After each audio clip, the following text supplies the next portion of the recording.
حضرت ابو ہریرہ رضی اللہ تعالیٰ عنہ روایت کرتے ہیں، پیارے آقا علیہ الصلوۃ والسلام نے ارشاد فرمایا کہ جو شخص صبح اور شام کو مسجد میں جائے، صبح بھی مسجد میں جائے، شام بھی مسجد میں جائے، کس لیے کہ میں وہاں جا کے اللہ کی بارگاہ میں سجدہ ریز ہو جاؤں، میں بندگی اور عبادت کروں، تو میرے آقا فرماتے ہیں رب کائنات اس کے لیے صبح بھی مہمانی کا سامان تیار کرتا ہے، شام کو بھی مہمانی کا سامان تیار کرتا ہے۔ وہ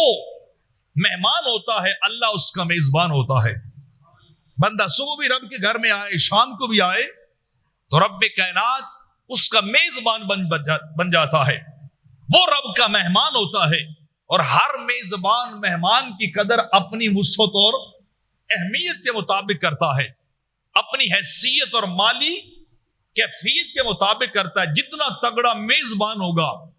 اتنا زیادہ ہی انتظام بھی کیا جائے گا، اتنا زیادہ آنے والے کے لیے پروٹوکول کا ارینج بھی کیا جائے گا، آنے والے کو اتنا زیادہ فیسیلیٹیٹ بھی کیا جائے گا۔ تو آپ اندازہ لگائیں جس خوش نصیب بندہ مومن کا میزبان اس کا خدا ہو، اس کا مولا ہو، اس کا رب ہو، اندازہ لگائیے جس کا میزبان اتنا اعلیٰ ہوگا وہ مہمان کتنا اعلیٰ ہوگا، وہ مہمان کتنی عزت اور شرف کا مالک ہوگا، کتنے وقار کا مالک ہوگا جس کی میزبانی رب کرے، جس کا میزبان ہوسٹ خدا بن رہا ہو۔ فرمایا صبح بھی مسجد میں جایا کرو، رب تمہارا انتظار کرتا ہے، شام کو بھی جایا کرو، رب تمہارا میزبان بن کے انتظار کرتا ہے۔ جس نے اللہ کے دسترخوان سے، اللہ کی بارگاہ سے نعمتوں کو لینا ہو، جس نے اللہ کی بارگاہ سے شفاؤں کو لینا ہو، جس نے اللہ کی بارگاہ سے دنیا کا رزق لینا ہو، جس نے دکھوں کا مداوع کرنا ہو، جس نے اپنی تکلیف کا علاج کرنا ہو، تو پھر اسے کرنا کیا چاہیے؟ رب کی طرف چلے جانا چاہیے۔